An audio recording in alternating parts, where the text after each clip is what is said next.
Hello, I'm David Aiken, and this is the West Block, Policies, Perspective, and Players. This week, the federal government moved ahead on its plan to impose a carbon price on those provinces that refused to adopt a federal plan that was compliant with federal legislation. Those four provinces: Ontario, Saskatchewan, New Brunswick, and Manitoba. The federal legislation requires, among other things, that carbon emissions be priced at $20 a ton as of next year. Now, the plan imposed by Ottawa on the four non-compliant provinces will see the federal government collect a carbon tax, but return all the money collected in a given province back to individuals or businesses in that province. The Conservative opposition, as well as the premiers of each of those provinces, calls Ottawa's plan a tax grab. Ottawa says it's a tax and rebate plan that puts a price on pollution and will help cut carbon emissions. Starting next year, it will no longer be free to pollute anywhere in Canada. We are going to place a price on the pollution that causes climate change from coast to coast to coast. And we're also going to help Canadians adjust to this new reality. This is not about politics or about the next election. This is about leadership. It is about seeing this problem and its solution for what it is: a moral and economic imperative to act. Those who think otherwise should be honest with you and explain themselves. And joining me now is Plamen Petkov, who is the Vice President of the Canadian Federation of Independent Business for the Ontario branch, the CFIB, of course, which represents tens of thousands of small businesses all over Canada and certainly in Ontario. And I guess, Plamen, the first place to start is we know certainly that the CFIB is not happy with this idea of a tax being imposed on Ontario businesses. Walk through why. Well, absolutely, David. And, we heard the Prime Minister lay out a backstop plan yesterday for those four provinces that don't have a carbon tax system in place. And we were quite worrisome about that because, quite frankly, it didn't say much about small business. It did talk about a rebate program for consumers, where consumers in most cases will actually get more in rebates than the actual cost of the carbon tax. We know that some large emitters will be eligible for exemptions, and it seems that small and medium-sized businesses are left in the middle with pretty much no rebates or very little funds allocated to rebates, and it seems like they'll be shouldering the financial burden of this whole program.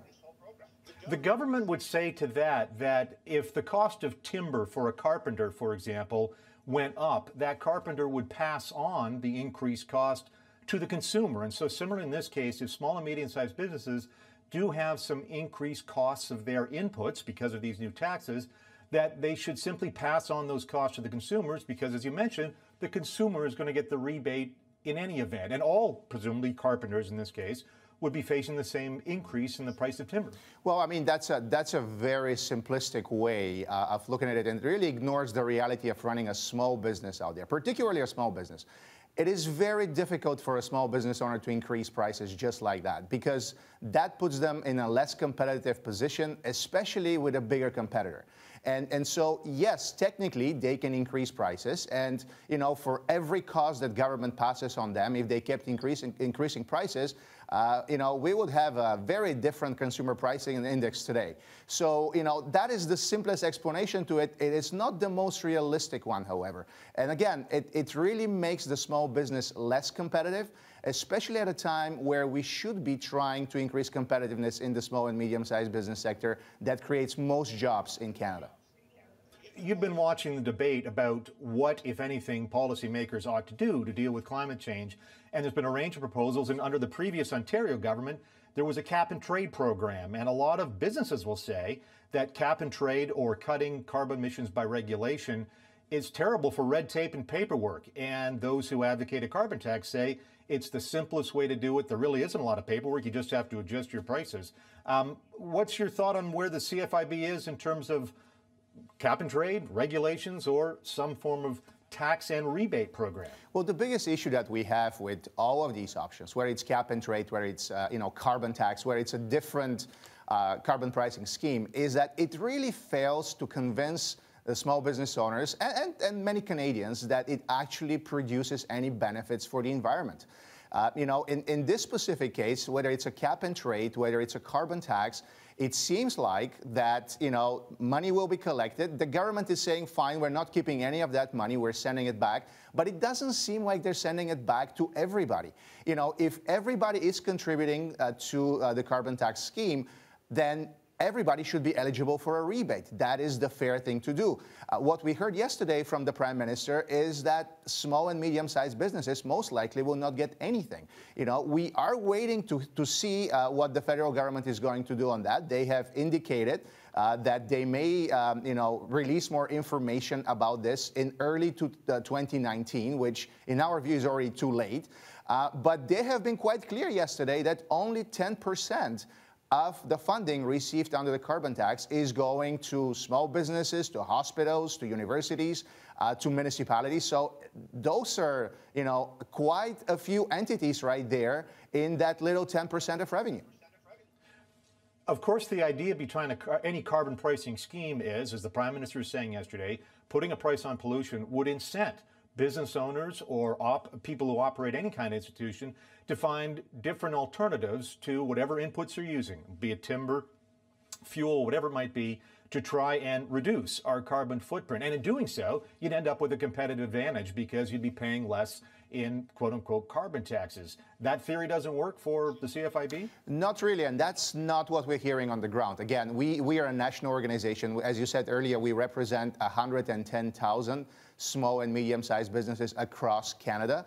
And what we hear from them, it is not the regulations that work. It's actually the incentives.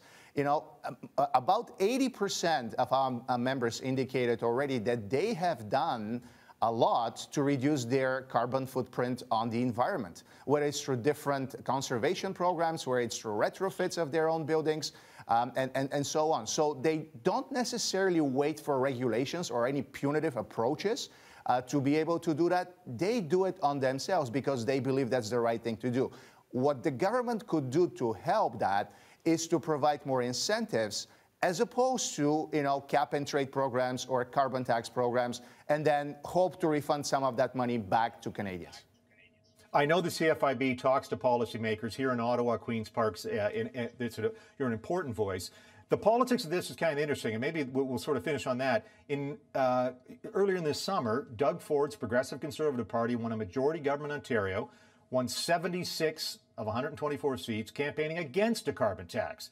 But in 2015, Justin Trudeau campaigning in favor of a carbon tax. He won a majority nationally, and he got 79 seats in Ontario. So both Ford and Trudeau say they're representing the will of the majority. As we get into an election year federally, what role does a business group or business owners themselves ought they to play in this political process? One of education, are you going to be talking to politicians? Where do you guys see your role in the politics we're going to be involved in over the next year? Well, absolutely. And our role has always been the same, whether it's on this specific issues or other policy issues. Our role is to be the conduit between the small business community and the decision makers, the politicians, whether they're in Ottawa, whether they're at Queen's Park, or any other province. So we'll continue to do that. What we normally do before an election is we go to our members, we ask them for their priorities, what they want to see from the political leaders, and then we provide that information directly to those leaders when they hit the campaign trail. We are going to do the same thing for the federal election. We did that for the Ontario election as well. We also ask political leaders for their specific commitments for small and medium-sized business owners, and we pass that information to our members. So this way they can hold whoever gets elected accountable and make sure that they fulfill their commitments. Both the Prime Minister, when he was running the election campaign in 2015, was very clear on where he stands on carbon tax. Premier Doug Ford, likewise, a completely opposite position, but he ran on that. He was very clear. So I guess only time will tell in terms of how this specific issue is going to play out. With the federal election coming up next October. Let's not forget there's also a court challenge to this led by Saskatchewan and Ontario. So that may actually change the course of things as well. We have other provinces who are not quite happy with the federal plan, and we don't know if, down the road there may be more than 4 provinces that may be willing to opt out of the federal carbon tax. So interesting times. CFIB will, as always, be around to hold politicians to account. Plamen Petkov is the Vice President for the Ontario branch of the Canadian Federation of Independent Business. Plamen, thank you so much and good luck in the year ahead. Many thanks, David. Thank you for having me.